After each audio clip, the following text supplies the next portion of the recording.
நீடிய சாந்தம் பொறுமை அன்பு நிறைந்து வாழ்பவரே.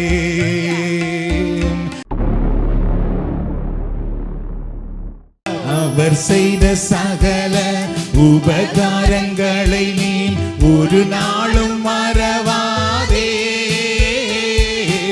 ஒருபோதும் மறவாதே. உங்களோடு இருக்கிற ஆண்டவர் பெரியவராக இருக்கின்றார். நீங்கள் நம்புகிற இயேசு உங்களை ஒருபோதும் வெட்கப்பட்டு போக விட மாட்டார். நீங்கள் ஆராதிக்கிற இறைவன் உங்களை நெருப்பில் இருந்து காத்துக் கொள்ளுவார். நீங்கள் ஆராதிக்கிற இறைவன் சிங்க குகையிலிருந்து உங்களை தூக்கி விடுவார்.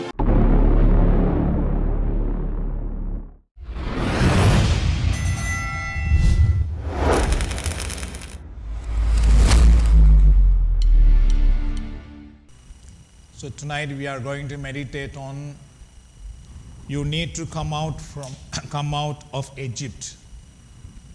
நீங்கள் எகிப்திலிருந்து வெளியே வர வேண்டும் என்ற தலைப்பில் இன்றைக்கு நாங்கள் தியானிக்க போகின்றோம். God said to Moses, I have come to deliver them, the people of Israel, from Egypt. ஆண்டவராகிய கடவுள் மோசேனுக்கு என்ன கூறினார் என்றால், நான் என் மக்களை எகிப்து நாட்டிலிருந்து வெளியே நடத்தி செல்வதற்காக வந்திருக்கின்றேன் என்று கூறுவார். It was not God's desire to keep the Israelites in Egypt. எகிப்து நாட்டுக்குள்ளேயே கடவுள் இஸ்ராயேல் மக்களை வைத்திருப்பது கடவுளுடைய திட்டமாக இருக்கவில்லை. Egypt is often shown as a symbol of curse and darkness. எகிப்து என்பது பரிசுத்த வேதாகமத்திலே ஒரு சாபத்துக்கும் இருளுக்கும் அடையாளமாக காட்டப்படுகிறது. So God did not want to bless them while they remained in Egypt. அதனாலே கடவுள் இஸ்ராயேல் மக்களை அந்த எகிப்து நாட்டுக்குள்ளேயே வைத்து ஆசீர்வதிக்க விரும்பவில்லை. Instead, God wanted to deliver them and then bless them. அதுக்கு பதிலாக ஆண்டவர் முதலிலே அவர்களை எகிப்து நாட்டிலிருந்து வெளியே கொண்டு வந்து அதுக்கு பின்புதான் அவர்களை ஆசீர்வதிக்க விரும்பினார். So turn Exodus chapter 3 verse 7 to 8. யாத்திரையாகவும் 3ஆம் அதிகாரத்தை நாம் எடுத்துக்கொள்வோம். அதில் 7 இலிருந்து 8 வரை உள்ள இறைவார்த்தைகள். The Lord said, I have indeed seen the misery of my people in Egypt. I have heard them crying out because of their slave drivers, and I am concerned about their suffering. So I have come down to rescue them from the hand of the Egyptians and to bring them out of that land into good and spacious land, a land flowing with milk and honey. விடுதலை பயணம் அல்லது யாத்திரையாகமம் 3ஆம் அதிகாரத்திலே வசனங்கள் 7 இலிருந்து 8 வரை உள்ள இறைவார்த்தைகள். அப்பொழுது ஆண்டவர் கூறியது, எகிப்தில் என் மக்கள் படும் துன்பத்தை என் கண்களால் கண்டேன். அடிமை வேலை வாங்கும் அதிகாரிகளை முன்னிட்டு அவர்கள் எழுப்பும் குரலையும் கேட்டேன். ஆம், அவர்களின் துயரங்களை நான் அறிவேன். எனவே எகிப்தியரின் பிடியிலிருந்து அவர்களை விடுவிக்கவும், அந்நாட்டிலிருந்து பாலும் தேனும் பொழியும் நல்ல பரந்ததோர் நாட்டிற்கு அவர்களை நடத்தி செல்லவும் இறங்கி வந்துள்ளேன் என்று கூறினார். So notice the Lord said, I have indeed seen the misery of my people in Egypt. So இதில் நீங்கள் என்ன கவனிக்கணும் என்றால், முதலாவது ஆண்டவர் என்ன கூறுகிறார் என்றால், எகிப்தில் என் மக்கள் படும் துன்பத்தை என் கண்களால் கண்டேன் என்று சொல்லுகிறார். சரியா? கடவுள் அவருடைய துன்பத்தை கண்களால் கண்டாராம். Then he said, I have heard them crying out. அதுக்கு பின்பு அவர் என்ன சொல்லுகிறார் என்றால், அவர்கள் எழுப்பும் குரலையும் நான் கேட்டேன். நான் அவர்களை கண்டேன், அவருடைய குரலையும் நான் கேட்டேன். And I am concerned about their suffering. அதுக்கு பிறகு ஆண்டவர் என்ன சொல்லுகிறார் பாருங்கள், அவர்களின் துயரங்களையும் நான் அறிவேன். சரியோ? மூன்றையும் நீங்கள் கவனிக்க வேண்டும். ஆண்டவர் எகிப்து நாட்டுக்குள்ளே அவர்கள் இருக்கும் பொழுது அவர்களுடைய துயரத்தை கண்டார், அவர்களுடைய அழுகுரலை கேட்டார், அவர்களுடைய பாரங்களை எல்லாம் அவர் கவனித்தார். But notice, God did not want to comfort them in Egypt. ஆண்டவர் அவர்களுடைய சத்தத்தை கேட்டாலும் அழுகையை பார்த்தாலும் அவர்களை எகிப்து நாட்டுக்குள்ளேயே வைத்து ஆறுதல் படுத்த கடவுள் விரும்பவில்லை. சரியோ, அது முக்கியமான ஒன்று. கடவுள் கேட்டார், பார்த்தார், அவர்களுடைய துயரங்களை அறிந்தார். ஆனால் அவர்களை எகிப்து நாட்டுக்குள்ளேயே வைத்து அவர்களை ஆசீர்வதிக்க கடவுள் விரும்பவில்லை. அவர்களை அந்த துன்பத்திலிருந்து விடுவித்து அந்த எகிப்து நாட்டுக்குள்ளேயே வைத்திருக்க கடவுள் விரும்பவில்லை. He wanted to rescue them out of Egypt. That's the first thing. கடவுள் என்ன செய்தார் என்றால், அவ்வளத்தையும் அவர் கேட்டாலும் முதலில் அவர்கள் அதுக்குள் இருக்கக்கூடாது. நோ, அதில் இருந்து அவர்கள் முதலிலே வெளியே வர வேண்டும் என்று கடவுள் திட்டமிட்டார். So today the Holy Spirit is speaking to you. God sees your suffering and your needs, the whole needs. பரிசுத்தாவின் இன்றைக்கு நம்மோடு என்ன பேசுகிறார் என்றால், கடவுள் அதுபோல எங்களுடைய தேவைகளையும் அறிகிறார், எங்களையும் அவர் காண்கிறார், எங்களுடைய விண்ணப்பத்தை அவர் கேட்கிறார், எங்களுடைய சத்தத்தை அவர் கேட்கிறார். But God sees your suffering and your needs, but you must understand how He wants to bless you. அவர் எல்லாவற்றையும் நம்முடைய வாழ்க்கையை அறிந்திருந்தாலும் அவர் எவ்வாறு நம்மை ஆசீர்வதிக்க விரும்புகிறார் என்பதை நாம் அறிந்து கொள்ள வேண்டும். அதுவே முக்கியமான ஒன்று. God told Moses, Exodus chapter 3 verse 8, I have come down to deliver them from the hand of the Egyptian. விடுதலை பயணம் 3:8 என்ன சொல்லப்படுகிறது பாருங்கள். எகிப்தியரின் பிடியில் இருந்து அவர்களை விடுவிக்க இறங்கி வந்துள்ளேன். So in the same way, God first want to deliver you from the Egypt, from the grip of Satan or from darkness.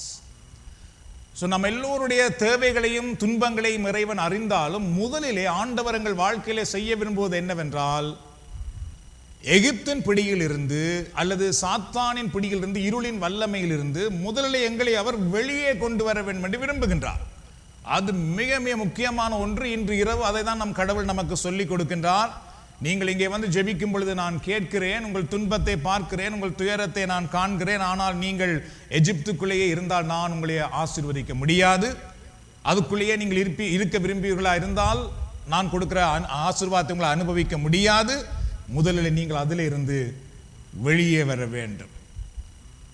And God wants to guide you on the path of Jesus.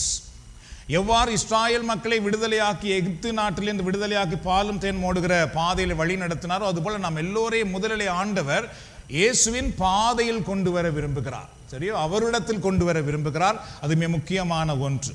So this is the first blessing that God gives you. எங்கள் வாழ்க்கையில் நடக்கின்ற முதலாவது ஆசீர்வாதம், இறைவனால் நமக்கு கிடைக்கின்ற ஆசீர்வாதம் என்னவென்றால், எங்களை இருளின் வல்லமையிலிருந்து நம்மை விடுவிப்பது. அதுதான் கடவுள் எங்களுக்கு செய்கிற முதலாவது அற்புதம் என்றால் அது அவர் எங்களுக்கு செய்ய விரும்புகின்றார். So you must come out from the grip of Satan or grip of Egypt. ஆனால் நீங்கள் முதலில் அன்பானவர்களே எகிப்தின் பிடியில் இருந்து, சாத்தானின் பிடியில் இருந்து வெளியே வர விரும்ப வேண்டும், வெளியே வர வேண்டும். அதற்கு நம்மை விட்டு கொடுக்க வேண்டும். And you must come out from the grip of Satan. பிசாசின் கட்டிலிருந்து முதல்ல நாங்கள் எங்கள் குடும்பம் வெளியே வர வேண்டும். இல்லை என்றால் கடவுளுடைய ஆசீர்வாதத்தை நாம் அனுபவிக்க முடியாது. சரியோ, கடவுள் எவ்வளவுதான் கொடுத்தாலும் அது நம்முடைய வாழ்க்கையிலே பலன் அளிக்காது. ஏனென்றால் நாம் இருளுக்குள் இருக்கின்றோம், அல்லது ஏதோ ஒரு சாபத்துக்குள் இருக்கின்றோம், அல்லது ஏதோ ஒரு கட்டுக்குள் இருக்கின்றோம். So many people say they want God's blessing. நிறைய மக்கள் என்ன சொல்லுகிறார்கள் என்றால், எங்களுக்கு கடவுளுடைய ஆசீர்வாதம் வேண்டும், கடவுளுடைய ஆசீர்வாதம் வேண்டும் என்று நிறைய பேர் சொல்லுகிறார்கள். கடவுள் கொடுக்கிற சுகம் எங்களுக்கு வேண்டும் என்று நிறைய பேர் சொல்லுகிறார்கள். But they are not ready to leave Egypt. They are not ready to leave the place of sin, the place of darkness or the place of lust. ஆனால் அவர்களுக்கு பார்த்தீர்கள் என்றால் அவர்களுடைய வாழ்க்கையிலே பற்றி பிடித்திருக்கின்ற சிற்றின்பங்களை விட்டு வெளியே வர அவர்கள் தயாராக இல்லை. அவர்கள் வாழ்க்கையிலே வாழ்ந்து கொண்டிருக்கிற உலக பிரகாரமான வாழ்க்கையிலிருந்து வெளியே வர அவர்கள் தயாராக இல்லை. அவர்கள் வாழ்க்கையிலே இருக்கின்ற இருளின் சக்தியிலிருந்து விடுதலை பெற்று வெளியே வர அவர்கள் தயாராக இல்லை. ஆனால் அவர்கள் எல்லோரும் கடவுளுடைய ஆசீர்வாதத்தை விரும்புகிறார்கள். நாமும் கூட அவைகளிலிருந்து வெளியே வர விரும்பாமல் கடவுளுடைய ஆசீர்வாதத்தை விரும்பி கொண்டிருக்கலாம். They want light, but they are still holding on the darkness. அவர்கள் எல்லோருக்கும் ஒரு தெய்வீக ஒளி விரும்புகிறார்கள், தெய்வத்தினுடைய அல்லது பரலோகத்தினுடைய பிரசன்னத்தை விரும்புகிறார்கள். ஆனால் இருளை விட்டுவிட அவர்கள் தயாராக இல்லை. John chapter 1 verse 11 says, Jesus came to his own and his own did not receive him. யோவான் நற்செய்தி நூலிலே 1ஆம் அதிகாரம் 11வது இறைவார்த்தை என்ன சொல்கிறது பாருங்கள். இயேசு தமக்குரியவர்களிடம் வந்தார், அவருக்குரியவர்கள் அவரை ஏற்றுக்கொள்ளவில்லை. அவ்வளவுதான். அவரை அன்பு செய்கிறார்கள், ஆனால் ஏற்றுக்கொள்ளவில்லை. அன்பு செய்வது வேறு. தெரியும், எல்லாரையும் அன்பு செய்வது போல நாம் எத்தனையோ இங்க இருக்கிற எல்லாரையும் நான் அன்பு செய்யலாம், ஆனால் ஒருவரை ஏற்றுக்கொள்வது என்பது வேறு. இயேசுநாதருடைய சுருவத்தை வைத்திருக்கலாம், படத்தை வைத்திருக்கலாம், ஆனால் அவரை ஏற்றுக்கொள்வது என்பது வேறு. Dating is different than marriage. சரியோ, திருமணம் என்பதுதான் ஏற்றுக்கொள்வது. டேட்டிங் என்பது just a friendship. நீங்கள் எத்தனை பேரையும் டேட்டிங் செய்து கொண்டிருக்கலாம், ஆனால் எப்பொழுது நீங்கள் திருமணம் என்று வருகிறீர்களோ அதுதான் அப்பொழுதுதான் நீங்கள் அவரை ஏற்றுக்கொள்ளுகிறீர்கள். அதுபோல நிறைய கிறிஸ்தவர்கள் just doing dating தான் செய்து கொண்டிருக்கிறார்கள் இயேசுவை. They are not to marriage, they are not to commit them to the Christ. அதுபோல நம்முடைய வாழ்க்கையிலும் பார்த்துக்கின்ற அன்பானவர்களே, நாங்கள் இயேசுவோடு அவரை அறிய விரும்புகிறோம், அவரிடத்திலே மன்றாட விரும்புகிறோம், அவரோடு இணைந்திருக்க விரும்புகிறோம். ஆனால் அவரை ஏற்றுக்கொள்ள, எங்களிடத்திலே அவரை கொண்டு வர, எங்கள் குடும்பத்துக்குள்ளே அவரை கொண்டு வர நம்மால் விருப்பம் இல்லாமல் போய்விடுகிறது பல தடவைகளிலே. ஸோ அதனால தான் யோவான் என்ன சொல்லுகிறார் என்றால், இயேசு தமக்குரியவர்களிடத்திலே வந்தார், ஆனால் அவர்களோ அவரை ஏற்றுக்கொள்ளாமல் போனார்கள். So Jesus came to bring life, but many choose to stay in bondages, or many choose to stay in their traditions. இயேசு இந்த உலகத்துக்கு வாழ்வை கொண்டு வந்தார், ஆனால் நிறைய மக்கள் பார்த்தீர்கள் என்றால் அவர் கொண்டு வருகிற வாழ்வை ஏற்றுக்கொள்வதற்கு பதிலாக அவர்கள் தொடர்ந்தும் தீமைக்குள்ளே, பாவத்துக்குள்ளே, தவறான பழக்க வழக்கம் என்கின்ற கட்டுக்குள்ளே தான் இருக்க விரும்புகிறார்கள். அதை விட்டுவிட அவர்கள் தயாராக இல்லை. அதே நேரத்தில் அவர்களுக்கென்று பழக்கப்பட்ட சில பாரம்பரியங்கள், சில வாழ்க்கை முறைகள், அவைகளை விட்டுவிட அவர்கள் தயாராக இல்லை. சரியோ, அவைகளையும் ஒரு கையால் பிடித்துக் கொண்டிருக்க விரும்புகிறோம். அதே நேரத்தில் இயேசுவையும் நமக்குள் கொண்டு வர வேண்டும் என்று நாம் விரும்பிக் கொண்டிருக்கின்றோம். Jesus offers living water, but many still drink from poison. ஆண்டவராக இயேசு நமக்கு வாழ்வளிக்கும் தண்ணீராகிய பரிசுத்த ஆவியானவரை கொடுத்தார். ஆனால் நிறைய மக்கள் அந்த பரிசுத்த ஆவியானவரை ஏற்றுக்கொள்ள தயாராக இல்லை. அவர்கள் இந்த உலகத்திலிருந்து வருகிற நஞ்சை தான் குடிக்க விரும்பி கொண்டிருக்கின்றார்கள். பரிசுத்த ஆவியானவரை பற்றி பேசினால் நிறைய பேருக்கு அது ஒரு வெட்கமாக இருக்கிறது, அல்லது அதை அவர்கள் வெறுக்கிறார்கள். ஆனால் இயேசு சொன்னார், நான் வாழ்வளிக்கும் தண்ணீரை கொடுக்கின்றேன். He came to break every yoke. Jesus came to break every yoke, but some hold tight to their burdens or their old patterns.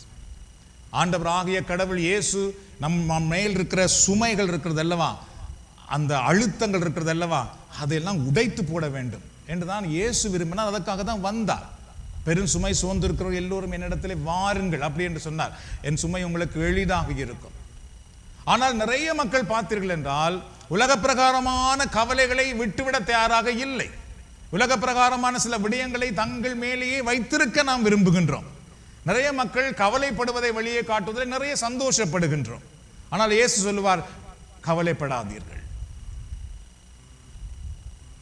So Jesus invites us to receive a new life, but many are trapped into old life. இயேசு எங்கள் வாழ்க்கையிலே புது வாழ்வை கொடுக்க விரும்புகிறார். ஆனால் நம்மில் பலர் எங்களுடைய பழைய வாழ்க்கை எங்களுக்கு வேண்டும், எங்கள் பழைய வாழ்க்கை எங்களுக்கு வேண்டும், எங்களுடைய பழைய பழக்க வழக்கங்கள் எங்களுக்கு வேண்டும், அதுவும் எங்களுக்கு வேண்டும், அதை விட்டுவிட முடியாது என்று நாம் சொல்லிக் கொண்டிருக்கிறோம். So Jesus offers life, but many choose death. இயேசு பார்த்துக்கின்றால் எங்களுக்கு வாழ்வழிக்க வந்தார். ஆனால் நம்மை அறியாமலேயே நாம் பலமுறை மரணத்தை தான் தெரிவு செய்வோம். சரியா, நம்மை அறியாமலேயே நிறைய மக்கள் மரணத்தை தெரிவு செய்வோம். அதாவது வாழ்வழிக்கக்கூடிய இறை வார்த்தை அல்லது வாழ்வழிக்கக்கூடிய நல்ல விடயங்களை கதைப்பதற்கு பதிலாக நிறைய மக்கள் பார்த்தீர்கள் என்றால் தவறானதை, எதிர்மறையானதை நிறைய பேசிக்கொண்டே இருப்போம். சரியோ? அதெல்லாம் என்ன கொண்டு வருகிறது என்றால் நமக்கு மரணத்தை தான் கொண்டு வரும், வாழ்வை கொண்டு வராது. So what about you tonight? ஆகவே இன்று இரவு இங்கு வந்திருக்கிற நாங்கள் எந்த நிலையிலே இருக்கின்றோம்? God is calling you from out of Egypt, from out of grief of Satan. நம் ஆண்டவராக இயேசு இந்த நாளில் எங்கள் எல்லோரையும் நீ எகிப்தை விட்டு முதல்ல வெளியே வர வேண்டும், சாத்தானுடைய கட்டிலிருந்து முதல்ல நீ வெளியே வர வேண்டும். Are you ready to come out? அவர் அதை தான் கேட்கிறார், நீ அதிலிருந்து வெளியே வர முதலாவது தயாராக இருக்கிறாயா? Are you also rejecting Jesus by holding on to Egypt? எகிப்தை இறுக்கமாக பிடித்துக்கொண்டு ஆண்டவராக இயேசு கிறிஸ்துவை நாம் நிராகரித்து விடுகிறோமா? You cannot walk into God's blessing and still live in Satan's kingdom. நாங்கள் சாத்தானுடைய அரசுக்குள்ளேயே வாழ்ந்து கொண்டு ஆண்டவருடைய ஆசீர்வாதத்தை ஒருபோதும் எதிர்பார்க்க முடியாது, எதிர்பார்க்கவும் கூடாது. அது நம்முடைய வாழ்க்கைக்குள்ளே ஒருபோதும் வர முடியாது. So how can you come out from Satan's grip? பிசாசனுடைய பிடியிலிருந்து எவ்வாறு நாங்கள் வெளியே வர முடியும்? How did God deliver the Israelites from Pharaoh's grip? பார்வோன் அரசனுடைய பிடியிலிருந்து எவ்வாறு இஸ்ராயேல் மக்களை ஆண்டவர் விடுதலையாக்கினார் என்பதை முதல்ல நாம் பார்க்க வேண்டும். He sent Moses to deliver them. கடவுள் என்ன செய்தார் என்றால் அவருடைய சத்தத்தை கேட்டாலும், அவருடைய அழுகுரலை பார்த்தாலும், அவருடைய துயரங்களை அறிந்தாலும் அவர்களை விடுதலையாக்க வேண்டும். அவர்கள் தாங்களாகவே அதிலிருந்து வெளியே வர முடியாது. அதனாலே மோயிசனை அனுப்பினார் அவர்களை அதிலிருந்து வெளியே கொண்டு வருவதற்காக. So just as God sent Moses to deliver Israel from Pharaoh, God sent Jesus to deliver us from the grip of Satan. எவ்வாறு இஸ்ராயேல் மக்களை வெளியே கொண்டு வருவதற்காக ஆண்டவர் மோயிசனை அனுப்பினாரோ, அதுபோல என்னையும் உங்களையும் பிசாசுனுடைய பிடியில் இருந்து அல்லது இருள் என்கிற எகிப்தில் இருந்து வெளியே கொண்டு வருவதற்காக தந்தையாகிய கடவுள் எங்களுக்கு யாரை அனுப்பினார் என்றால் ஆண்டவராகிய இயேசு கிறிஸ்துவை. முதல்வே கரங்கள் தட்டி நாம் ஆண்டவருக்கு நன்றி சொல்லுவோம். So 1 John chapter 3 verse 8 says, the reason the Son of God appeared was to destroy the devil's work. 1 யோவான் 3ஆம் அதிகாரம் 8வது இறை வார்த்தை, அலகையின் செயல்களை தொலைக்கவே இறைமகன் தோன்றினார். எல்லாரும் வாசிப்போமா அதை? அலகையின் செயல்களை தொலைக்கவே இறைமகன் தோன்றினார். அதனாலதான் பார்த்தீங்கன்னா சாத்தான் இயேசுவை நம்மிடத்திலே கொண்டு வர அவன் விடாதபடி தடுத்தான். அதுக்கெல்லாம் நாம் அப்படியே அடங்கி விட்டோம். நாம் எல்லாரும் எங்களுடைய சமயத்தையும் எங்களுடைய பாரம்பரியத்தையும் எங்களுடைய பழக்க வழக்கங்களை தான் தூக்கி பிடிச்சோமே தவிர இயேசுவை நம்முடைய வீட்டுக்குள் கொண்டு வராமல் போய்விட்டோம். இயேசுவை நோக்கி நாம் செபிக்காமல் போய்விட்டோம். இயேசுவை பற்றி அறியாமல் போய்விட்டோம். இயேசுவினுடைய வார்த்தையை படிக்காமல் போய்விட்டோம். ஏன் என்றால் அன்பானவர்களே, சாத்தானுக்கு தெரியும் இயேசு எதற்காக இந்த உலகத்துக்கு வந்தார். நானும் நீங்களும் இயேசுவை நோக்கி எப்பொழுது மன்றாடுகிறோமோ, இயேசுவே என்று கூப்பிடுகிறோமோ, அந்த சத்தத்துக்கு முன்பாக சாத்தானால் நிற்க முடியாது. உங்களுக்கு தெரியுமா? உங்கள் வீட்டுக்குள்ளே இயேசுவின் இரத்தம் ஜெயம், இயேசுவின் நாமம் விடுதலையின் நாமம் என்று நீங்கள் பாடினால் உங்கள் வீட்டுக்குள்ளே இருக்கிற இருளின் வல்லமையினால் உங்கள் வீட்டுக்குள் இருக்க முடியாது. உங்களுக்கு தெரியுமா? உங்கள் வீட்டுக்குள் இருக்கிற ஒருவருக்குள்ளே ஒரு தீய வல்லமை மறைந்திருக்குமாக இருந்தால், நீங்கள் அந்த பாடலை வீட்டிலே பாடுவீர்களாக இருந்தால், இயேசுவை கூப்பிடுவீர்களாக இருந்தால், அவருக்குள்ள இருக்கிற தீய வல்லமையினால் அவருக்குள் இருக்க முடியாது. உங்களுக்கு தெரியுமா? அது சாத்தானுக்கு தெரியும். அதனால்தான் அவன் என்ன செய்தான் என்றால் இயேசுவை நோக்கியே நாம் மன்றாடாமல் தடுத்தான். திருவிழாக்கள் கொண்டாடுங்கள், கோயிலுக்கு போங்கள், ஒவ்வொரு நாளும் நீங்கள் கோயிலுக்கு போங்கள். நீங்கள் என்னென்ன சுப புத்தகம் வைத்திருக்கலாமோ மேசை முழுவதும் நீங்கள் நிறைத்து வைத்துக் கொள்ளுங்கள். ஆனால் இயேசுவை கூப்பிடக்கூடாது. இயேசுவை நோக்கி நீங்கள் ஜெபிக்க கூடாது. அதனால இன்றைக்கு நம்ம எத்தனையோ பேருக்கு இயேசுவை நோக்கி ஜெபிக்க தெரியாமல் போனது. நமக்கு யாரும் நீங்கள் இயேசுவை நோக்கி மன்றாடுங்கள், அப்பொழுது உங்களுக்கு விடுதலை வரும் என்று யார் எங்களுக்கு சொல்லிக் கொடுத்தார்கள்? நானும் நீங்களும் அதை சொல்லிக் கொடுக்கும் பொழுது, இல்லை நீங்கள் திருச்சபைக்கு எதிரானவர்கள் என்று சொல்ல ஆரம்பித்து விடுகிறார்கள். இதெல்லாம் யாருடைய வேலை? நம்ம எல்லாரும் அறிந்து கொள்ள வேண்டும், இதெல்லாம் சாத்தானுடைய வேலை. என்றால் இங்கே இருக்கிற சில பேர், உங்களில் பலர் ஒருவருக்குள்ளே பிசாசு இருக்கும் பொழுது அந்த பிசாசு எவ்வாறு தன்னை வெளிப்படுத்துகிறது நிறைய பேருக்கு தெரியாமல் இருக்கலாம். நீங்கள் பார்க்காமல் போயிருக்கலாம். நான் பலரை பார்த்ததால் சொல்லுகிறேன். இந்த நாட்டிலேயும் நிறைய பேரை பார்த்ததுனாலே சொல்லுகிறேன். சில வீடுகளுக்கு நாங்கள் போகிறோம், ஜெபிப்போம், கண்களை மூடுவோம், எல்லாரும் சந்தோஷமாக நல்ல சிரித்த முகத்தோடு தான் நின்றார்கள். அங்கிருந்தவர்கள் எனக்கு தேநீரை கொண்டு வந்தார்கள், தண்ணீரை கொடுத்தார்கள், இதில் இருங்கள் என்று சொன்னார்கள். எங்களுக்கு இவ்வளவு கவலையா இருக்கு, துன்பமா இருக்கு என்று சொன்னார்கள். சரி, நாம் இப்பொழுது ஜெபிப்போம். அதுக்கு பின்பு இயேசுவின் நாமம் இனிதான நாமம், அவ்வளவுதான். பார்த்துக்கொண்டால் அப்படியே முகம் மாறுகிறது. அதுக்கு பின்பு பெருமூச்சு விடுகிறார்கள், அதுக்கு பிறகு முறுமுறுக்கிறார்கள். வெறும் இயேசு என்கிற நாமத்தினாலே. இந்த இயேசு நாமத்தினாலே நமக்கு விடுதலை உண்டாகும் என்று நிறைய பேர் நாம் அறியாமல், கிறிஸ்தவர்களாகிய நாங்களே பிற மதத்திலே ஓடினோம். எங்கள் வீட்டுக்குள்ளே செய்வினை இருக்கு, எங்கள் வீட்டுக்குள்ளே சூனியம் இருக்கு, எங்கள் வீட்டுக்குள்ளே ஏவுதல் இருக்குது. ஏனென்றால் எங்களிடத்தில் இருக்கிறவர்களால் அந்த சூனியமும் அந்த பேயும் அந்த ஏவுதலும் இயேசுவின் நாமத்தினால் ஓடும் என்று நமக்கு சொல்லிக் கொடுக்கவில்லை. வெளியே போகாதே பாவம், வெளியே போகாதே பாவம், பிற மதத்திலே போகாதே பாவம், அதை மட்டும் நாம் சொல்லுகிறோம். அப்படி என்றால் நம்முடைய கடவுள் யார் என்றெல்லாம் நமக்கு சொல்லித்தர வேண்டும். ஆகவேதான் சாத்தான் என்ன செய்தான் என்றால், இயேசு எதற்காக வந்தார் என்று அறிந்ததினாலே அவரை உன் பாதையிலே கொண்டு வராதே, அவருடைய பெயரை உன் வாகனத்துக்குள்ளே கொண்டு வராதே, அவருடைய நினைவை உன்னுடைய மனதுக்குள்ளே நீ வைத்திருக்காதே, உள்ளத்துக்குள்ளே அவரை வைத்திருக்காதே.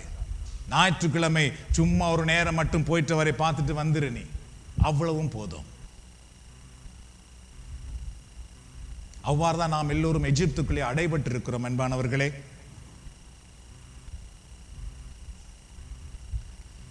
So before God could bless them, he first wanted to rescue them from Egypt. ஆகவே ஆண்டவராகிய கடவுள் முதலிலே இஸ்ராயேல் மக்களை ஆசீர்வதிப்பதற்கு முன்பதாக அவர்களை முதலிலே அங்கிருந்து வெளியே வாருங்கள், நீங்கள் அதிலிருந்து வெளியே வர வேண்டும் அப்படின்னு கடவுள் விரும்பினார். In the same way God wants to bless you too. அதுபோல கடவுள் நம்மையும் ஆசீர்வதிக்க விரும்புகிறார். But God doesn't want you to stay in bondage or any kind of painful prison. எங்களுடைய வேதனை துன்பம் நிறைந்த ஒரு சிறை வாழ்வுக்குள்ளே கட்டுக்குள்ளே நாம் இருக்க கடவுள் நம்மை விரும்பவில்லை. But God wants to set you free first, bring out from the Egypt. நம்மை ஆசீர்வதிக்க விரும்புகிற கடவுள் முதலாவது அதுக்குள்ளேருந்து வெளியே கொண்டு வர விரும்புகிறார். அவ்வளவுதான் முதலாவது. அது நம்முடைய வாழ்க்கையில வந்தாலே போதும் அன்பானவர்களே. கடவுளுடைய ஆசீர்வாதத்தை, கடவுளுடைய வழிநடத்தலை நாங்கள் அப்படியே பார்க்க ஆரம்பித்து விடுவோம். Only when you follow Jesus, you will see the blessing. நானும் நீங்களும் எப்பொழுது ஆண்டவராக இயேசு கிறிஸ்துவை பின்பற்ற ஆரம்பிக்கிறோமோ, இயேசுவை பின்பற்றும் பொழுது மட்டுமே பரலோகத்தின் வல்லமையை நம்மால் காண முடியும், பரலோகத்தின் ஆசீர்வாதத்தை நம்மால் காண முடியும். அது வரைக்கும் நம்மால் காண முடியாது. Just like Israelis follows Moses, we must follow Jesus. எவ்வாறு இஸ்ராயேல் மக்கள் மோயிசனை பின்பற்றி வந்தார்களோ, அதுபோல நானும் நீங்களும் கட்டாயமாக ஆண்டவராக இயேசு கிறிஸ்துவை பின்பற்ற வேண்டும். இதுதான் நற்செய்தி, தெரியும், இதுதான் கிறிஸ்தவம். இதை போய் சொல்லுங்க தான் இயேசு தான் சீடர்களுக்கு சொன்னார். வேறொன்னும் சீடர்களுக்கு இயேசு சொல்லவில்லையே. என்ன சொன்னார் சீடர்களுக்கு? என் நாமத்தை போய் நீங்கள் அறிவியுங்கள். இதுதான் கிறிஸ்தவ திருச்சபை செய்ய வேண்டிய ஒன்று, இதுதான் நானும் நீங்களும் செய்ய வேண்டிய ஒன்று. What does mean follow Jesus? இயேசுவை பின்பற்றுவதென்றால் என்ன? Is it by going to church? இயேசுவை பின்பற்றுவதென்றால் நாம் தவறாமல் கோயிலுக்கு போறதா? By participating in the prayer service, ஜெப கூட்டங்களிலே பங்கு பெற்றுவதா? By owning a Bible, ஒரு வேதாகமத்தை நாம் வைத்திருப்பதா? Or calling ourselves Christians, or எங்களை நாங்கள் ஒரு கிறிஸ்தவர்கள் என்று சொல்லிக் கொள்வதா? Or by switching to another denomination, நாம் ஒரு சபையிலிருந்து இன்னொரு சபைக்கு நாம் போய் விடுவதா? To following Jesus mean to build a relationship with Jesus Christ. இயேசுவை பின்பற்றுவதென்றால் இயேசுவோடு உறவை ஏற்படுத்திக் கொள்வது. சரியோ? எல்லாரும் சொல்லுவோம், உறவை ஏற்படுத்திக் கொள்வது. சரி, இதை ஒருபோதும் மறக்கக்கூடாது. வீட்டுக்கு போகும்பொழுதெல்லாம் உறவை ஏற்படுத்திக் கொள்வது, அதை நீங்கள் சொல்ல வேண்டும். அவரை நேசிக்கிறதை பற்றி நான் சொல்லவில்லை. ஏன்னா எல்லாரையும் நேசிப்பது போல அவரையும் நான் நேசித்து விடுகிறோம். கத்தோலிக்க கிறிஸ்தவர்களாகிய நாங்கள் நினைக்கக்கூடாது நாங்கள் மட்டும்தான் இயேசுநாதருடைய சுரூபத்தையும் இயேசுநாதருடைய படத்தையும் வீட்டை வைத்திருக்கிறோம். நீங்கள் யாரும் நினைக்கக்கூடாது. மற்ற மதத்தவர்களும் வைத்திருக்கிறார்கள் உள்ளுக்கு. அவர்கள் தங்களுடைய கடவுளோடு ஒரு கடவுளாக, இந்த கடவுளும் எங்களுக்கு ஒரு அற்புதம் செய்வார், அவரையும் நாங்கள் நேசிப்போம், அவர்களை நாங்கள் அன்பு செய்வோம் என்று அவர்கள் வைத்திருக்கிறார்கள். ஆனால் அவர்கள் யாரும் என்னை நான் இயேசுவுக்கே கொடுத்து விடுகிறேன் என்று கொடுக்கிறதில்லை. அதுபோல் நாங்கள் நாம் வீட்டுகளை வைத்திருக்கிறோம். ஆனால் நாங்கள் எங்களை இயேசுவுக்கு கொடுக்கிறோமா? எங்கள் குடும்பத்தை இயேசுவுக்கு கொடுக்கிறோமா? So to following Jesus mean to build a relationship with Jesus Christ. இயேசுவோடு உறவை நாம் வளர்த்து கொள்ள வேண்டும். தெரியும்? அதனால உங்களுக்கு நடுக சொல்றது, முதலாவது உங்கள் வீட்டுக்குள்ளே தனி ஜெபம் ஆரம்பிக்க வேண்டும். ப்ளீஸ், தயவு செய்து புது வாழ்வில் நீங்கள் இருக்கிறீர்கள் என்றால் கட்டாயமாக நீங்கள் கதவை பூட்டி இருந்தே ஆக வேண்டும். கதவை பூட்டி கையை வைத்து இயேசுவே உம்மை போற்றுகிறேன், துதிக்கிறேன், ஆராதிக்கிறேன், நன்றி கூறுகிறேன். நீங்கள் அதை தவறவே விடக்கூடாது. உங்கள் கதவை உங்களால் பூட்ட தெரியவில்லை என்றால் நான் சொல்லுகிறேன், உங்களால் பரலோக கதவை திறக்க முடியாது. நான் இந்த புதுவாழ் சிவ வழிபாட்டுக்கு போக ஆரம்பித்த உடனே முதலாவது செய்தது அதுதான். இயேசுவோடு உறவு எனக்கு வேண்டும், எப்படியாவது உறவு வேண்டும். ஆகவே காலை விடிய பிறமே குடும்பத்தால் எழும்ப முதலாவது எழும்பி சீட்டினால் போர்த்து கொண்டிருந்த ஆண்டவரே ஸ்தோத்திரம், இயேசுவே ஸ்தோத்திரம், இரட்சகரே ஸ்தோத்திரம். அந்த நேரத்தில் எங்களுக்கு செபிக்க தெரியாது. ஆனால் நான் முடிவெடுத்தேன், இல்லை, காலை எழுந்து 100 தடவை நான் இயேசுவே ஸ்தோத்திரம், இயேசுவே ஸ்தோத்திரம், இயேசுவே ஸ்தோத்திரம், இயேசுவே ஸ்தோத்திரம். எனக்கு ஜெபிக்க தெரியாமல் போனாலும் பரவாயில்லை, 100 தடவை என் ஆண்டவர் இயேசுவை நான் போற்றுவேன். அதுக்கு பின்பு அறைகளில் ஜெபிக்க முடியாமல் போகும் பொழுது வாஷ்ரூமுக்குள்ளே போயிருந்து நான் செபித்தேன். இயேசுவோடு உறவு வேண்டும் என்றால் அந்த உறவு ஒன்றுதான் நம்முடைய வாழ்க்கைக்குள்ளே, நம்முடைய வீட்டுக்குள்ளே இறைவனுடைய வல்லமையை கொண்டு வரும். வெறும் கேட்டுக்கொண்டிருப்பது ஒரு வல்லமையும் கொண்டு வராது. கேட்டுக்கொண்டிருக்கும் பொழுது நல்லா இருக்கும், அவ்வளவுதான். வெளியே போன உடனே சத்துரு அவ்வளவுத்தையும் நம்மிடத்தில் எடுத்து விடுவான். Then we come like empty vessel. நாம் ஒன்றுமில்லாத ஒரு பாத்திரமாக மாறி விடுவோம். So to follow Jesus is to walk closely with Jesus every day. இயேசுவை பின்பற்றுவது என்பது அன்பானவர்களே, இயேசுவோடு மிக நெருக்கமாக ஒவ்வொரு நாளும் நாம் நடக்க வேண்டும். To follow Jesus is to listen to his voice and obey his word. இயேசுவை பின்பற்றுவது என்றால் ஒவ்வொரு நாளும் அவருடைய வார்த்தையை நாம் கேட்க வேண்டும், அதுக்கு பின்பு நாம் அதற்கு கீழ்ப்படிய வேண்டும். Following Jesus means loving him more than anything else in the world. இயேசுவை பின்பற்றுவதனுடைய அர்த்தம் என்னவென்றால், இந்த உலகத்தில் இருக்கிற எல்லாவற்றையும் விட இயேசுவுக்கு முதலிடம் கொடுப்பது, அவரை நேசிப்பது. To follow Jesus is to stay connected to Jesus through prayer and the word of God. இயேசுவை பின்பற்றுவது என்றால் அன்பானவர்களே, ஆண்டவராக இயேசுவோடு எப்பொழுதும் செபத்தின் வழியாக இறை வார்த்தை வழியாக இணைக்கப்பட்டிருக்க வேண்டும். இணைக்கப்பட்டிருக்க வேண்டும். நீங்கள் இயேசுவோடு இணைக்கப்பட்டிருந்தீர்கள் என்றால் சாத்தானோ உலகத்தின் தீமைகளோ உங்களை ஒருபோதும் வெற்றி கொள்ள முடியாது. ஏனென்றால் நீங்கள் இயேசுவோடு இணைக்கப்பட்டிருக்கிறீர்கள். So what is the first thing Jesus wants to do in your life? அப்போ இயேசு முதலிலே எங்களுடைய வாழ்க்கையில எதை செய்ய விரும்புகிறார் என்றால், he wants to deliver you from the grip of Satan or from darkness or false faith. ஆண்டவராக இயேசு முதலிலே பார்த்திருந்தால் பிசாசின் பிடியிலிருந்து அல்லது இருளின் பிடியிலிருந்து தவறான நம்பிக்கைகளிலிருந்து நம்மை முதலிலே விடுதலையாக்க விரும்புகிறார். அது நமக்கு தேவை. He wants to deliver you and your family from the path of Satan. எங்களுடைய குடும்பத்தை சாத்தானுடைய வழியில் இருந்து அல்லது அவனுடைய சிறை பிடியிலிருந்து நம்மை விடுவிக்க விரும்புகிறார். நான் முதல்ல இந்த புது வாழ்விலே பங்கு பெறும் பொழுது ஃபாதர் பொன்னியா அவர்களுடைய ஒரு வழிபாட்டிலே பங்கு பெற்றேன். அவர் ஒரு சின்ன பயிற்சி கொடுத்தார். ஃபாதர் ஜெயசீலன், ஃபாதர் பொன்னியா, இப்படி நாங்கள் போய் ஒரு குடும்பங்களிலே நற்செய்தி அறிவிக்கலாம். அவர்கள் சொன்ன ஒரு விடயம் எனக்கு பெரிய அளவு கண்ணை திறந்தது. அவர் என்ன சொன்னார் என்றால், நம்மில் நிறைய பேர் சிறைச்சாலைக்குள் இருந்து கொடுக்கப்படுகிற சாப்பாடை சாப்பிட்டு கொண்டிருக்கிறோம் என்று. இப்போ எனக்கு அது புரியவில்லை. அவர் என்ன சொன்னார் என்றால், சிறைச்சாலைக்குள்ளே இருக்கிறவர்களுக்கும் சாப்பாடு கிடைக்குது. ஆனால் அந்த சாப்பாடு சிறை கைதிகளுக்கான சாப்பாடு, வெளியிலே வாழ்கிறவர்களுக்கு கொடுக்கப்படுகிற சாப்பாடு அல்ல, உன் குடும்பத்திலே உன் அம்மா அப்பா தார சாப்பாடு அல்ல அது அப்படின்னு சொன்னார்கள். புரியவில்லை அப்பையும். அப்பதான் விளங்கப்படுத்தினார்கள், நீங்கள் நற்செய்தியின் ஒளிக்குள்ளே வராமல் போனால், ஒரு குடும்பம் நற்செய்தியின் ஒளிக்குள்ளே வராமல் போனால் அந்த குடும்பம் சாத்தானால் கொடுக்கப்படுகிற சிறை கைதிகளுக்கு கொடுக்கப்படுகிற உணவைத்தான் சாப்பிட்டு கொண்டு நாங்கள் என்னவோ சிறப்பாக இருக்கணும் நினைத்து கொண்டிருப்பார்களே தவிர, ஒரு பிள்ளைக்கு தாய் தகப்பன் கொடுக்கிற உணவை போல தந்தையாகிய பரலோக தந்தைய கடவுள் எங்களுக்கு கொடுக்க விரும்புகிற சாப்பாடு அவர்களுக்கு கிடைப்பதில்லை. ஆகவே நாம் ஒவ்வொரு குடும்பத்துக்கும் போய் நற்செய்தி அறிவித்து அந்த குடும்பத்தை சாத்தானுடைய சிறை பிடியிலிருந்து வெளியே கொண்டு வந்து இறை தந்தையின் மக்களாக மாற்ற வேண்டும் என்று. அப்பொழுது நானே நினைத்தேன், நான் எந்த சாப்பாடு சாப்பிட்டு கொண்டிருக்கிறேன்? நான் சிறைக்குள் இருக்கிறேனா அல்லது விண்ணக தந்தையால் கொடுக்கப்படுகிற உணவை ஆசீர்வாதத்தை நான் சாப்பிட்டு கொண்டிருக்கிறேனா, வாழ்ந்து கொண்டிருக்கிறேனா? So Jesus wants to deliver you from the grip of Satan first. God gave the Israelis a land flowing with milk and honey.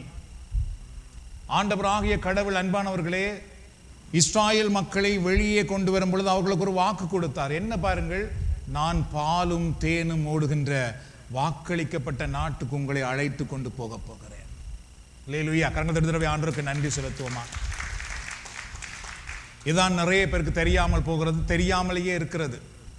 இயேசுவிடத்தில் வருவது என்பது அன்பானவர்களே வெறும் சிலுவை சுமக்கிறது மட்டுமல்ல, பாலும் தேனும் ஓடுகின்ற எங்களுக்கென்று இறைவன் ஆயத்தப்படுத்தி வைத்திருக்கின்ற உயர்தரமான தூய்மையான மேன்மையான ஒரு உன்னதமான வாழ்க்கைக்குள்ளே நாம் வருவோம். அதை அனுபவிக்கும் பொழுது மட்டும்தான் தெரியும். நிறைய பேருக்கு அது தெரியாமலேயே இருக்கிறது. So walking with Jesus mean you have to deny yourself. இயேசுவோடு நடப்பது என்பது நாம் எங்களை வெறுக்க வேண்டும். But there are divine blessing also. அதே நேரத்திலே அங்கு பரலோக ஆசீர்வாதங்கள், தெய்வீக ஆசீர்வாதங்களும் இருக்கிறது. அதை ஒருபோதும் மறக்க கூடாது.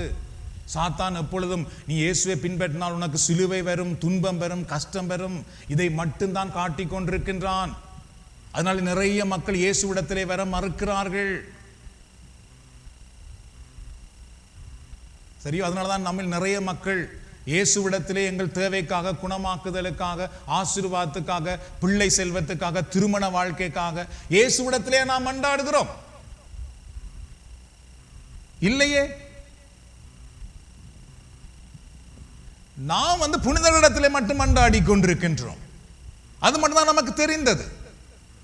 புனிதரிடத்திலே மன்றாடுவது தவறு என்று நான் சொல்ல வரவில்லை. ஆனால் நமக்கு ஒன்று தெரிய வேண்டும். நாம் யாரிடத்திலே மன்றாட வேண்டும் முதலாவது நமக்கு தெரிய வேண்டும். எந்த புனிதர்களாவது சொன்னார்களா, என்னிடத்திலே நான் மரித்த பிறகு எங்களிடத்திலே மன்றாடுங்கள், என்னிடத்திலே மன்றாடுங்கள், நான் உங்களுக்கு பிள்ளை செல்வம் தருவேன், நான் உங்களை சாத்தான் கட்டிலிருந்து விடுவிப்பேன், நான் உங்கள் குடும்பத்துக்குள்ளே அது செய்வேன் இது செய்வேன்? நோ. இதை சொன்ன உடனே சிலர் என்ன நினைக்கிறார்கள் என்றால் இவர்கள் திருச்சபைக்கு எதிரானவர்கள் என்று. இல்லை, புனிதர்கள் எல்லாம் போதித்தார்கள் மக்களுக்கு. இயேசுவை நோக்கி பாருங்கள், இயேசுவிடத்தில் மன்றாடுங்கள், உங்களுடைய சாத்தானின் கட்டுகள் உங்களுக்கு விடுதலை உண்டாகும், தரித்திரம் நீங்கி போகும். இயேசுவிடத்திலே மன்றாடுங்கள், உங்கள் தலைமுறை தலைமுறையாக வருகிற சாபங்கள் உங்களுக்கு விடுதலை கிடைக்கும் என்று. ஆனால் நாம் நம்முடைய தேவைகளுக்காக யாரிடத்தில் இன்றைக்கு மன்றாடி கொண்டிருக்கின்றோம்? ஒரு அப்பாவுக்கு பிள்ளைகளுக்கு சொல்லிக் கொடுக்க தெரிகிறதா இயேசுவிடத்திலே மன்றாடு என்று? பிள்ளைகளை பெற்றிருக்கிறோம் பாருங்கள். ஒரு அம்மாவுக்கு சொல்லிக் கொடுக்க தெரியுதா? நாம் எல்லோரும் கணக்கு கொடுப்போம், தப்பவே முடியாது.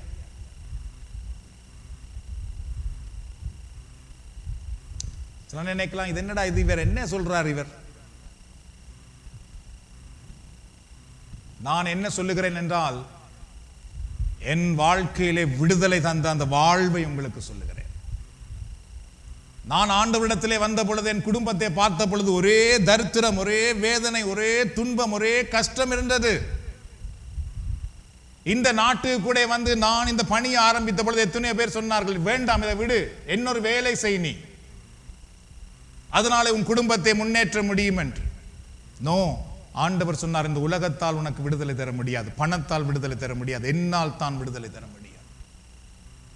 அப்ப நான் நினைத்தேன், என் குடும்பத்துக்கும் என் வாழ்க்கைக்கும் ஆசீர்வாதம் வேண்டும் என்றால் நான் அவர் இவர் சொல்வதை கேட்கக்கூடாது, இயேசுவை மட்டும் நான் பார்க்க வேண்டும்.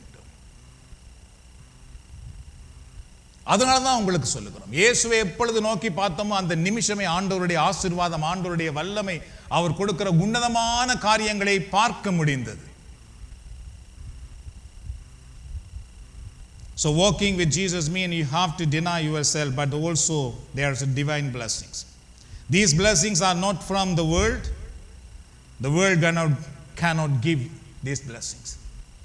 இறைவன் நமக்கு கொடுக்கிற ஆசீர்வாதங்கள் பார்த்துக்கொண்டால் உலகத்தில் இருந்து வருகிற ஒன்று அல்ல.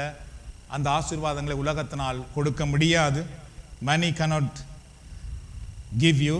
பணம் உங்களுக்கு நிச்சயமாக கொடுக்க முடியாது. They come only from God Almighty. அந்த ஆசீர்வாதங்கள் இறைவனிடத்திலிருந்து மட்டும்தான் நமக்கு வருகிறது. These are heavenly blessings. இது பரலோக ஆசீர்வாதம்.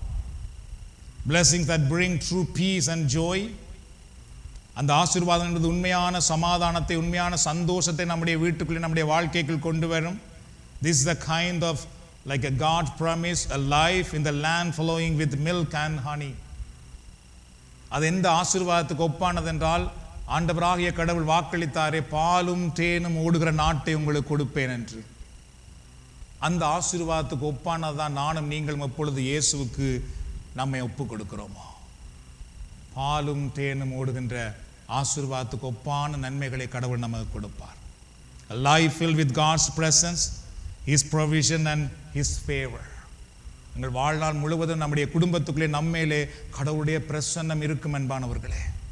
அவர் நமக்கு கொடுக்கிற உதவியும் ஆசீர்வாதமும் இருக்கும். நிறைய பேருக்கு கடவுளுடைய பிரசன்னத்தினுடைய அனுபவம் தெரியாது, அதனுடைய அர்த்தமே தெரியாது. கடவுளுடைய பிரசன்னம் நம்மோடு இருக்கும் என்றால் அன்பானவர்களே, இந்த உலகத்தின் இருள், இந்த உலகத்தின் தீமைகள் நம்முடைய வீட்டுக்குள்ளே, நம்முடைய குடும்பத்துக்குள்ளே வர முடியாது. நிறைய மக்கள், இதை சொல்லி அடுத்தது போயிடுறேன், நான் நிறைய தமிழில் பேசிட்டு இருக்கேன், சரி பரவாயில்ல. நிறைய பேர் உங்கள் வீட்டிலே உங்கள் குடும்பத்துக்காக ஜெபிக்கிறீர்கள். ஒரு நாள் ஜெபிக்கும் பொழுது என் ஆண்டவர் எனக்கு அதை உணர்த்தினார். நிறைய பேர் தங்கள் வீட்டிலே உள்ளவர்கள் கடவுளால் தொடப்பட வேண்டும், வீட்டில் இருக்கிற பிரச்சனை தீர வேண்டும். எங்கள் பிரேயர் குரூப்புக்காக நான் ஜெபிக்கும் பொழுது ஆண்டவர் உணர்த்தினார். நிறைய பேர் அப்படி ஜெபிக்கிறார்கள், ஆனால் அதன் வழியாக ஒரு நாள் அவருடைய பிரச்சனை தீரப்போவதும் இல்லை, யாரும் வீட்டில் இருக்கிற மனம் திரும்ப போறதும் இல்லை. எவ்வாறு மனம் திரும்புவார்கள் என்றால், யார் ஜெபிக்கிறார்களோ அவர்கள் மேல் என்னுடைய பிரசன்னம் இருக்க வேண்டும், அவ்வளவுதான். என்னுடைய பிரசன்னம் இல்லாமல் அவர்கள் என்னதான் பேசினாலும் அதிலே சண்டையும் குழப்பமும் வருமே தவிர அங்கு சமாதானம் வராது. ஆனால் உங்கள் வீட்டிலே நீங்கள் ஜெபித்த ஆண்டவருடைய பிரசன்னம் உங்கள் மேல் இருக்கும் என்றால், நீங்கள் அறைக்குள் போகும் பொழுது அங்கே அறைக்குள் சமாதானம் உண்டாகும். நீங்கள் ஒருவரோடு கதைப்பீர்கள் என்றால் அங்கு கடவுளுடைய வல்லமை வெளிப்படும். நீங்கள் ஒன்றை செய்வீர்கள் என்றால் அதிலே கடவுளுடைய ஆசீர்வாதம் வரும். கடவுளுடைய பிரசன்னத்துக்கு இருக்கிற சக்தி அதுதான். அல்லேலூயா. The last one. So surrender yourself to Jesus. ஆகவே இயேசுவிடத்திலே உங்களை அர்ப்பணியுங்கள், ஒப்பு கொடுத்து விடுங்கள். Dedicate yourself to follow Jesus. இயேசுவை பின்பற்றுவதற்காக உங்களை ஒப்பு கொடுங்கள். Commit to become a disciple of Jesus. இயேசுவினுடைய சீடராய் நான் மாற வேண்டும் என்று உங்களை அர்ப்பணியுங்கள். Your future will be brighter than past. கடந்த காலத்தை விட உங்களுடைய எதிர்காலம் பிரகாசிப்பதை நீங்கள் காண்பீர்கள். Your future will be better than what you have been through. நீங்கள் நடந்து வந்த எல்லா பாதைகளையும் விட மிக சிறப்பான வாழ்க்கை உங்களுக்கு உருவாகி வருவதை நீங்கள் காண்பீர்கள். Your future will shine more than your past struggles. உங்கள் கடந்த காலங்களில் நீங்கள் சந்தித்து வருகிற எல்லா குழப்பத்தையும் விட உங்கள் குடும்பம், உங்கள் வாழ்க்கை பிரகாசிக்க ஆரம்பிப்பதை நீங்கள் பார்ப்பீர்கள். Your future will overflow with new blessings. புதிய புதிய ஆசீர்வாதங்கள் நிரம்பி வருவதை உங்கள் வாழ்க்கையில் நீங்கள் காண்பீர்கள். Your future will be more joyful than past pain. கடந்த கால துன்பம், வேதனை, தனிமை, மன அழுத்தம் எல்லாவற்றையும் விட எங்கள் வாழ்க்கை மிக மகிழ்ச்சி நிறைந்ததாக இருக்கும், மிக ஆனந்தம் நிறைந்ததாக, நிறைவுள்ளதாக இருக்கும். God bless you and your family. ஆண்டவர் உங்களையும் உங்கள் குடும்பத்தையும் ஆசீர்வதிப்பாராக. நாம் ஜெபத்துக்காக எழுந்து நிற்போம். அசைக்கப்படுவதில்லையே, நானும் அசைக்கப்படுவதில்லையே, கர்த்தருக்குள் இருப்பதாலே நானும் அசைக்கப்படுவதில்லையே, தூரமாக அசைக்கப்படுவதில்லையே, நானும் அசைக்கப்படுவதில்லையே,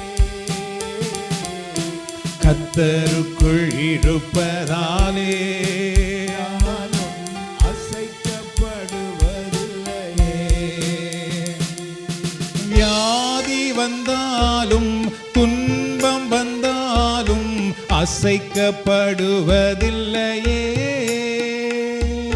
வியாதி வந்தாலும் துன்பம் வந்தாலும் அசைக்கப்படுவதில்லையே,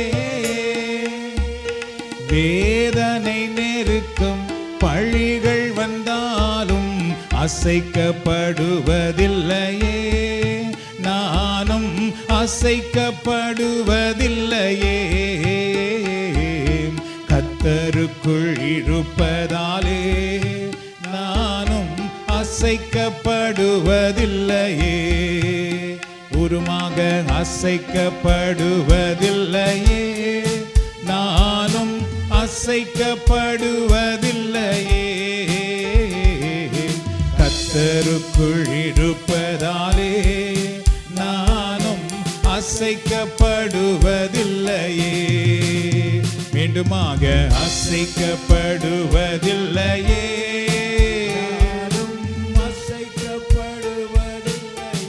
உம்மை ஆராதிக்கிறோம், உமக்கு நாங்கள் நன்றி கூறுகிறோம். என் நல்லவர் அசைக்கப்படுவதில்லையே, என் ஆத்மா கவி பாடும், தேவாதி தேவனை துதித்து என் உள்ளம் மகிழ்ந்தாடும், கர்த்தாதி கர்த்தனை புகழ்ந்து என் ஆத்மா கவி பாடும்,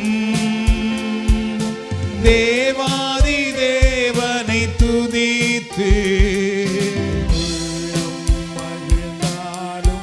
ஸ்தோத்திரம் ஸ்தோத்திரம் ஸ்தோத்திரம் ஸ்தோத்திரம் ஆண்டவரே. வனாந்தரம் மறைந்திடுமே, வயல்வெளியாகிடுமே, கடுவெளி கழித்திடுமே, கர்த்தரினாவியினால் வனாந்தரம் மறைந்திடுமே,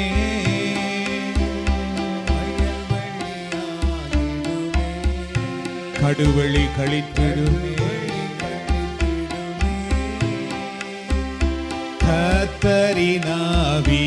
கர்த்தரினாவியினால் என் ஆத்மா கவி பாடும், தேவாதி தேவனை துதித்து என் உள்ளம் மகிழ்ந்தாடும், கர்த்தாதி கர்த்தனை புகழ்ந்து. ஹல்லேலூயா ஹல்லேலூயா. ஹalleluya ஹalleluya. அப்படி எல்லாரும் முதல்ல ஆண்டவருக்கு நன்றி கூறுவோம் இந்த நேரத்திலே.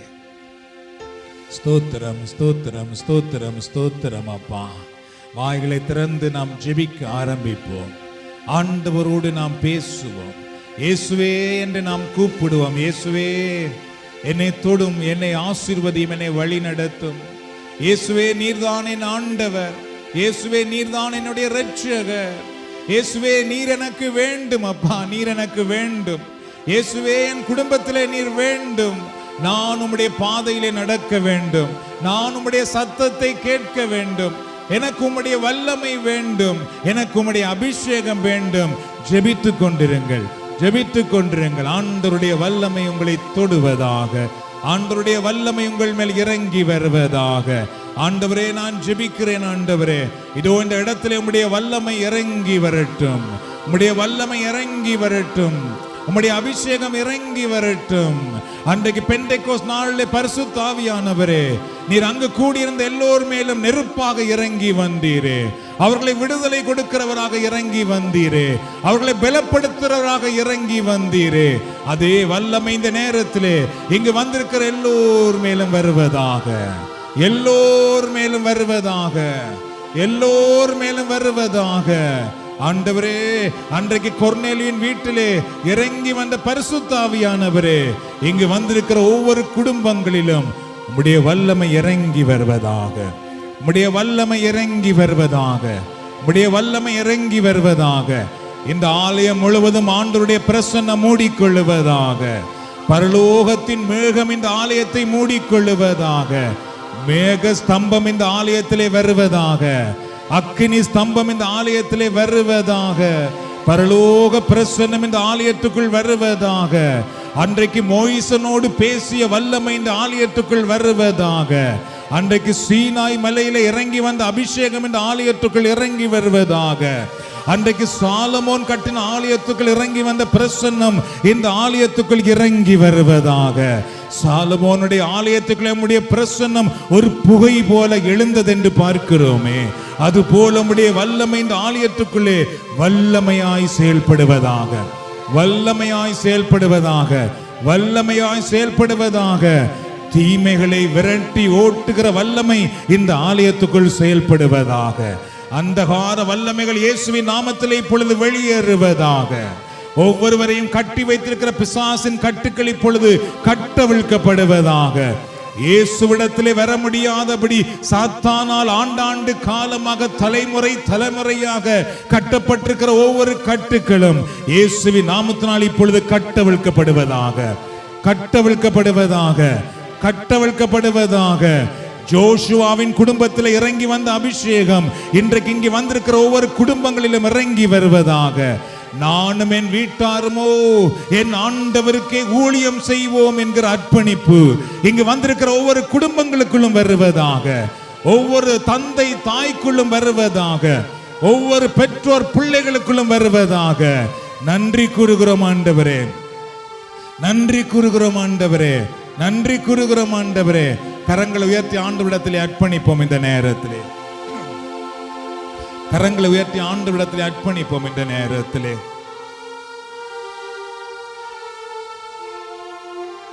ஆண்டவர் இப்பொழுது உங்களை விடுதலை ஆக்குவார். பரிசுத்த ஆவியானவர் இப்பொழுது உங்களை விடுதலை ஆக்குவார். Praise you Jesus. Praise God. ஆண்டவருடைய இயேசுவின் நாமத்தினால் இப்பொழுது உடலில் இருக்கிற நோய்கள் மறைந்து போவதாக. பலவீனங்கள் அகன்று போவதாக. கட்டிகள் மறைந்து போவதாக. இயேசுவின் திரு இரத்தத்தின் வல்லமையினால் ஒவ்வொருடைய உடலுக்குள்ளும் இருக்கிற தீமைகள் அகன்று போவதாக. அந்தகார வல்லமைகள் விலகி போவதாக. இயேசுவின் இரத்தத்தினால் சுகம் உண்டாவதாக. இயேசுவின் இரத்தத்தினால் விடுதலை உண்டாவதாக. இயேசுவின் இரத்தத்தினால் பயத்தின் ஆவிகள் வெளியேறுவதாக. இயேசுவின் இரத்தத்தின் வல்லமையினால் குழப்பத்தின் ஆவிகள் வெளியேறுவதாக. இயேசுவின் இரத்தத்தின் வல்லமையினால் சண்டையின் ஆவிகள் வெளியேறுவதாக. பிரிவினையின் ஆவிகள் வெளியேறுவதாக. தரித்திரத்தின் ஆவிகள் வெளியேறுவதாக. இல்லாமையின் ஆவிகள் வெளியேறுவதாக. இயேசுவின் நாமத்தினால் நாங்கள் ஜெபிக்கிறோம் ஆண்டவரே. இயேசுவின் நாமத்தினால் ஜெபிக்கிறோம் ஆண்டவரே. குடும்பங்களுக்குள்ளே பொருளாதார ஆசீர்வாதங்கள் வர முடியாதபடி, குடும்பங்கள் பொருளாதாரத்திலே முன்னேற முடியாதபடி, குடும்பங்கள் மேல் கட்டப்பட்டிருக்கிற பிசாசின் கட்டுக்கள் ஒவ்வொன்றும் இப்பொழுது இயேசுவின் நாமத்தினால் கட்டவிழ்க்கப்படுவதாக, கட்டவிழ்க்கப்படுவதாக. உழைக்கிற பணம் வீட்டுக்குள் மிஞ்சாதபடி, வீணாக செலவாகி போகும்படி பிசாசினால் நடந்து கொண்டிருக்கிற கிரியைகள் இயேசுவின் நாமத்தினால் இப்பொழுது நிறுத்தப்படுவதாக, நிறுத்தப்படுவதாக, நிறுத்தப்படுவதாக. குடும்பங்களுக்குள்ளே வீணான மன வருத்தங்களையும் வெறுமைகளையும் தனிமைகளையும் போராட்டங்களையும் கண்ணீரையும் கவலையும் குடும்பங்களுக்குள்ளே சிதவுகளையும் உருவாக்குகிற பிசாசின் வல்லமைகளில் இருந்து இயேசுவின் நாமத்தினால் இப்பொழுது ஒவ்வொரு குடும்பத்தை நான் விடுதலையாக்குகிறேன், ஒவ்வொரு குடும்பத்தை நான் விடுதலையாக்குகிறேன், ஒவ்வொரு குடும்பத்தில் இருக்கிற மக்களை விடுதலையாக்குகிறேன். பிள்ளைகளுக்கு விடுதலை உண்டாவதாக, பெற்றோருக்கு விடுதலை உண்டாவதாக, வாலிபர்களுக்கு விடுதலை உண்டாவதாக, சிறுவர்களுக்கு விடுதலை உண்டாவதாக. இயேசுவின் இரத்தத்தை தெளிக்கிறோம் இந்த நேரத்திலே, இயேசுவின் இரத்தத்தை பூசுகிறோம் இந்த நேரத்திலே. இயேசுவின் இரத்தத்தினால் விடுதலை உண்டாகட்டும், இயேசுவின் இரத்தத்தினால் விடுதலை உண்டாகட்டும். இதோ இந்த நேரத்திலே பரிசுத்த ஆவியானுடைய அபிஷேகத்துக்காக நாங்கள் ஜெபிக்கிறோம் அப்பா. பரிசுத்த ஆவியின் வல்லமை இறங்கி வருவதாக. தூய ஆவியின் வல்லமை வரும் பொழுது சுமைகள் அகன்று போகிறது என்று நாங்கள் பார்க்கிறோம். தூய ஆவியின் வல்லமை வரும் பொழுது ஆண்டவரே ஒவ்வொருவர் மேலும் இருக்கிற சுமைகள் அழுத்தங்கள் அகன்று போகிறது என்று நாங்கள் பார்க்கிறோம். இதோ இந்த நேரத்தில் நம்முடைய தூய ஆவியின் பிரசன்னத்தினால் ஒவ்வொருவருக்கும் விடுதலை உண்டாவதாக, ஒவ்வொருவருக்கும் வெற்றி உண்டாவதாக, மகிழ்ச்சியின் ஆனந்தம் நிரம்புவதாக, வெற்றியும் உயர்வும் தோன்றுவதாக. இதோ வானத்தின் கதவுகள் திறக்கப்படுவதாக, இவருடைய பண்டக சாலை நிரம்புவதாக. வீட்டுக்கு போகும் பொழுது விடுதலையோடு போவார்களாக, ஆர்ப்பரிப்போடு போவார்களாக, மகிழ்ச்சியோடு போவார்களாக. மீண்டும் எகிப்துக்குள் போகாதபடி ஆண்டவர் இயேசுவின் பின்னாலே இவர்கள் செல்வார்களாக. இயேசுவின் நாமத்தினாலே எகிப்தின் கதவுகள் பூட்டப்படுவதாக. இயேசுவின் நாமத்தினால் இவர்கள் ஒவ்வொரு குடும்பம் எகிப்தை விட்டு வெளியே வருவதாக. இனி எகிப்துக்குள்ளே போகாமல் இருப்பதாக, சாபத்துக்குள் போகாமல் இருப்பதாக, வேதனை துன்பத்துக்குள் போகாமல் இருப்பதாக. நன்றி கூறுகிறோம் ஆண்டவரே. நீர் விடுதலை தருவதற்காக நன்றி, நீர் வெற்றி அளிப்பதற்காக நன்றி. எல்லோரும் முதலவே ஆண்டவருக்கு நன்றி கூறுவோம் இந்த நேரத்திலே. நன்றி ஆண்டவரே, எங்களை தொடுவதற்காக நன்றி, எங்களை ஆசீர்வதிப்பதற்காக நன்றி, எங்களுக்கு வெற்றி அளிப்பதற்காக நன்றி, எங்கள் மேல் உம்முடைய வல்லமை இறங்கி வருவதற்காக நன்றி. ஹல்லேலூயா, ஹல்லேலூயா, ஹல்லேலூயா. ஆண்டவராகிய கடவுள் எப்பொழுதும் உங்களை வழி நடத்துவதற்காக உங்களுக்கு முன்னும், எப்பொழுதும் உங்களை பாதுகாப்பதற்காக உங்களுக்கு பின்னும், எப்பொழுதும் உங்களை ஆசீர்வதிப்பதற்காக உங்களுக்கு மேலும் இருந்து உங்களை வழி நடத்துவாராக. ஆண்டவராக இயேசு கிறிஸ்துவின் அருளும் கடவுளின் அன்பும் பரிசுத்த ஆவியின் ஐக்கியமும் நம் அனைவரோடும் நம்முடைய குடும்பத்திலும் எப்பொழுதும் இருப்பதாக. பிதாசுதன் பரிசுத்த ஆவியின் பெயராலே ஆண்டவர் விட்டு சென்ற சமாதானத்தை ஒருவரோடு பகிர்ந்து கொள்ளுவோம்.